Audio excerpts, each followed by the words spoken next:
नमस्ते, केम छो और स्वागत है आप सभी का आप ही के अपनी चैनल विदाउट एनी डाउट पे। और मैं हूँ खुशहाली और आज के वीडियो में हम कंजक्शंस के ऊपर डिस्कस करेंगे। तो देखिए, पार्ट्स ऑफ स्पीच की जो पूरी सीरीज चल रही है उसी का ये एक पार्ट है। तो उस सीरीज में मैंने आपको noun, pronoun, verb, adverb, adjectives and prepositions के ऊपर वीडियोस दे दिए हैं और आज हम कंजक्शंस के ऊपर डिस्कस करेंगे। तो अगर आपने आगे के सारे वीडियोस को नहीं देखा है तो उसको पहले देख लीजिएगा। उसकी जो लिंक है वो आपको नीचे डिस्क्रिप्शन बॉक्स में एंड कमेंट बॉक्स में मिल जाएगी। तो चलिए हम स्टार्ट करते हैं आज का वीडियो।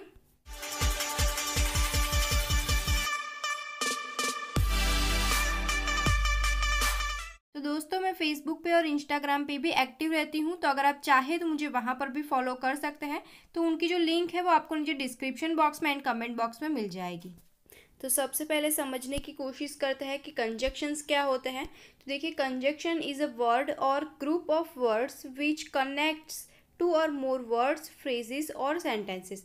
मतलब क्या हुआ कि जो कंजक्शंस जो है वो क्या है, वो एक वर्ड है या तो फिर ग्रुप ऑफ वर्ड्स है जो कि दो सेंटेंसेस को, दो वर्ड्स को या फिर दो फ्रेजेस को कनेक्ट कर रहा है। राइट, मतलब कि जो भी वर्ड है जो कि दो सेंटेंसेस को, वर्ड्स को या तो फिर फ्रेजेस को कनेक्ट करने का काम करता है, उसे कहा जाता है कंजक्शंस। अब कंजक्शंस कौन से होते हैं देखिए, जैसे कि एंड, बट, और, either of, neither of, although, दो, और उसके अलावा भी काफ़ी सारे कंजक्शंस होते हैं। तो देखिए, for example Ram and Sita. तो राम और सीता ये दोनों क्या है, अलग अलग वर्ड्स है जिसको कनेक्ट किसने किया, एंड ने। राइट, तो राम एंड सीता। इसी तरह से सेंटेंस को भी इन्हीं सारे कंजक्शंस की हेल्प से कनेक्ट किया जा सकता है। यहाँ पे देखिए, मैंने कुछ इंपॉर्टेंट कंजक्शंस दिए हैं। Not only, but also, either or, neither nor, scarcely, before, hardly, when, as soon as, no sooner than, such as, such that, if, that, among and between.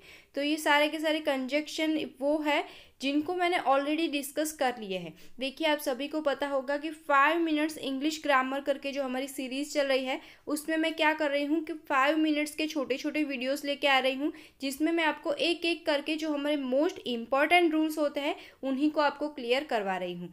तो उसी सीरीज में मैंने ये सारे के सारे कंजक्शंस ऑलरेडी डिस्कस कर लिए हैं, तो उनको मैं फिर से पढ़ाकर अपना टाइम वेस्ट करना नहीं चाहती हूँ। तो देखिए, आप क्या कीजिए, वो जो 5 मिनट्स इंग्लिश ग्रामर की सीरीज़ है वहाँ पे जाके आप इन सारे के सारे कंजक्शंस को पढ़ लीजिएगा, और इसके अलावा जो बाकी के कंजक्शंस है वो मैं आपको आज के वीडियो में पढ़ाऊँगी। तो ये सारे के सारे वीडियोस अगर आप देखना चाहते हो तो ये जो 5 मिनट्स इंग्लिश ग्रामर की सीरीज़ है उसकी लिंक आपको नीचे डिस्क्रिप्शन बॉक्स में एंड कमेंट बॉक्स में भी मिल जाएगी। और इसके अलावा इसी वीडियो के एंड में आपको इस तरह के एक बॉक्स में उस सीरीज़ की लिंक मिल जाएगी, तो वहाँ पे जाकर भी आप उन सारे के सारे वीडियोस को देख सकते हैं। तो फिलहाल हम आगे के कंजक्शंस को स्टडी करते हैं। First conjunction is as. तो इसका यूज़ कब होता है देखिए, used to make comparison between two person और थिंग्स। यानी कि दो लोगों के बीच में या तो फिर दो चीज़ों के बीच में कंपैरिजन करने के लिए इसका यूज़ होता है। किस तरह से होता है देखिए, he is as clever as you, मतलब कि वो तुम्हारे जितना ही क्लेवर है। राइट, नेक्स्ट एग्जाम्पल देखिए, he is not as clever as you, वो तुम्हारे जितना क्लेवर नहीं है। तो आप समझ सकते हो कि यहाँ पे दो लोगों के बीच में कंपैरिजन की गई है, ही और यू के बीच में। राइट, तो आप समझ सकते हो कि ये एज है, उसका यूज़ पॉजिटिव एंड नेगेटिव दोनों ही सेंटेंस में किया जाता है। नेक्स्ट बात करते हैं सो एज की। तो देखिए, used to make comparison between two person और थिंग्स, यानी कि उसी तरह का यूज़ है, इसमें भी दो पर्सन या तो फिर दो चीज़ों के बीच में कंपैरिजन करने के लिए इसका यूज़ किया जाता है। और so as is used only in negative sentences. तो देखिए, आपको ध्यान में रखना है, सो एज का यूज़ सिर्फ और सिर्फ नेगेटिव सेंटेंस में ही होगा, पॉजिटिव सेंटेंसेस में इसका यूज़ नहीं होगा। एग्जाम्पल देखिए, he is not so clever as you, यानी कि जो अभी मैंने लास्ट साइड में जो एग्जाम्पल लिया था वही एग्जाम्पल मैंने इस स्लाइड में भी लिया है। देखिए, he is not so clever as you, तो यानी कि वो तुम्हारे जितना क्लेवर नहीं है। तो देखिए, आपको यहाँ पे समझ गया होगा कि ये नेगेटिव सेंटेंस है। नेक्स्ट देखिए, he is so clever as you. तो ये सेंटेंस पढ़ने में तो सही लग रहा है लेकिन ये सेंटेंस हमारा गलत है, क्योंकि ये एक पॉजिटिव सेंटेंस है एंड पॉजिटिव सेंटेंस में सो इज़ का यूज़ नहीं होगा। अब बात करते हैं ऑल्दो एंड दो की। तो देखिए ये जो दोनों कंजक्शंस है इनके साथ सिर्फ आपको येट या तो कॉमा का ही यूज़ करना है पैर बना के। मतलब कि अगर फर्स्ट सेंटेंस के स्टार्टिंग में आपने ऑल्दो या तो दो का यूज़ किया है, फिर इस फर्स्ट सेंटेंस कंप्लीट होने के बाद या तो आपको येट का यूज़ करना है या तो सिंपली आपको कॉमा लगाना है। इसके अलावा और कोई भी वर्ड का आपको यूज़ नहीं करना है, राइट। तो आपको ध्यान में रखना है ऑल्दो और दो के साथ सिर्फ येट या तो कॉमा का यूज़ होगा। इसके अलावा जो दोनों सेंटेंसेस हो गए वो दोनों के दोनों अपोजिट होने चाहिए। मतलब कि दोनों सेंटेंसेस में जो बातें कही गई है वो एक दूसरे से विरुद्ध होनी चाहिए। इसको एग्जाम्पल के थ्रू देखते हैं। Although she is clever yet she was rejected by the interviewer. तो देखिए ये दोनों सेंटेंसेस को अगर आप समझेंगे तो ये दोनों अपोजिट है। फर्स्ट सेंटेंस में कहा है शी इज़ क्लेवर, यानी कि वो बहुत चतुर है। सेकंड में कहा है she was rejected by the interviewer, मतलब कि वो इंटरव्यू में क्या हो गई है, फेल हो गई है। तो आप समझ सकते हो कि एक तरफ हम उसको चतुर बोल रहे हैं और एक तरफ बोल रहे हैं कि वो इंटरव्यू में फेल हो गई। तो ये दोनों बातें कुछ ना कुछ तरीके से अपोजिट है, राइट। तो इसी तरह की दो जब अपोजिट बातों को हमें बताना है तब इस कंजक्शन का यूज़ होता है। अब इसको हम ट्रांसलेट करने की कोशिश करते हैं हिंदी में। तो देखिए अल्दो का एंड दो का, इसका मतलब होता है हालांकि। मतलब कि हालांकि वो बहुत चतुर है फिर भी वो इंटरव्यूअर के द्वारा रिजेक्ट की गई है, राइट। आपको समझ में आ गया होगा कि हालांकि वो बहुत चतुर है फिर भी वो इंटरव्यूअर में के द्वारा क्या की गई है, रिजेक्ट की गई है। तब आपको समझ में आ गया होगा कि इसका मीनिंग क्या होता है। नेक्स्ट देखिए, दो gift was expensive he bought it. मतलब कि हालांकि गिफ्ट बहुत महंगा था फिर भी उसने खरीद लिया, राइट। हालांकि गिफ्ट बहुत महंगा था फिर भी उसने खरीद लिया।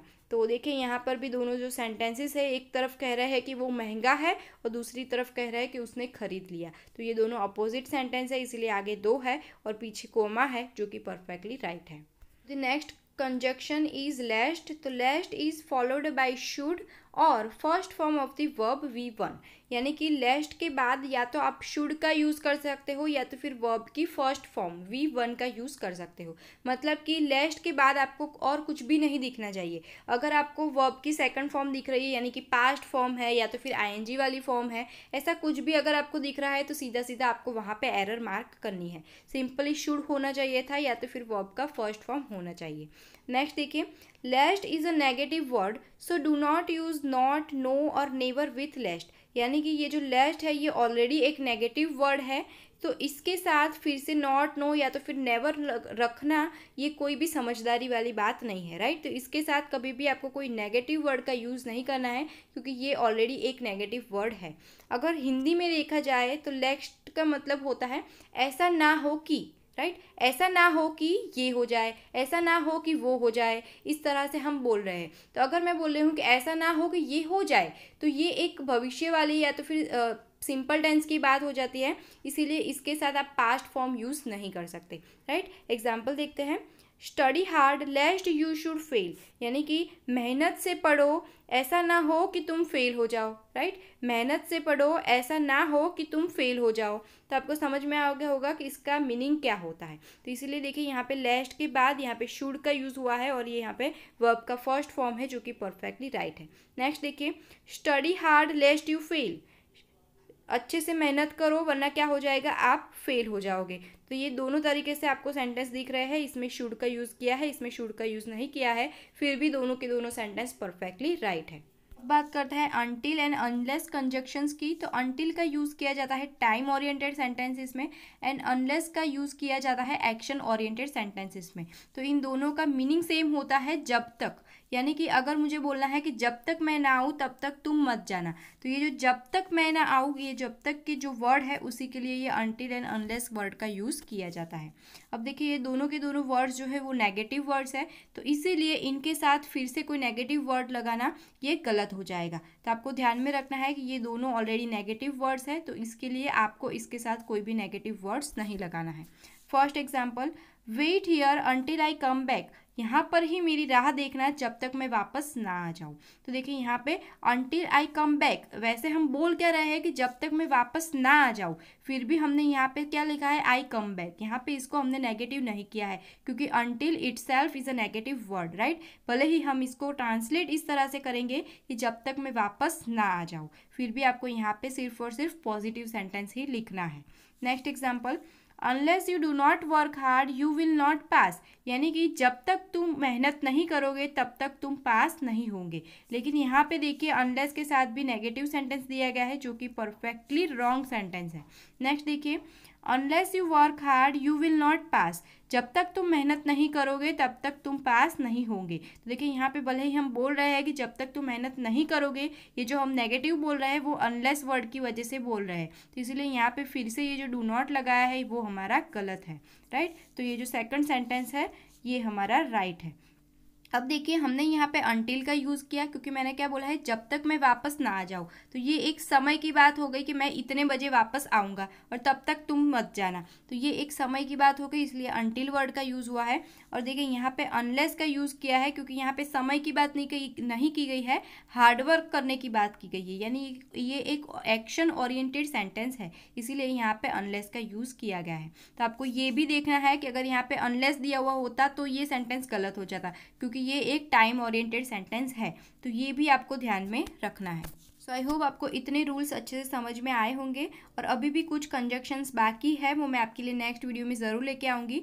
और जो आगे मैंने पूरे कंजक्शंस का लिस्ट दिया था कि ये मैंने ऑलरेडी अपलोड कर दिए हैं 5 मिनट्स इंग्लिश ग्रामर की सीरीज़ में, उसकी लिंक आपको यहाँ पर इस तरह के बॉक्स में दिख रही होगी, तो उसके ऊपर क्लिक करके आप उन सारे के सारे वीडियोज़ को देख सकते हो। सो आज का वीडियो आपको कैसा लगा है मुझे कमेंट करके ज़रूर बताइएगा, और इसे लाइक एंड शेयर ज़रूर कीजिएगा, और इस चैनल को सब्सक्राइब ज़रूर कर दीजिएगा, और बेल आइकन पे भी क्लिक कर दीजिएगा ताकि आपको मेरे हर एक वीडियोस की नोटिफिकेशन मिलती रहेगी। Okay friends, thanks for watching.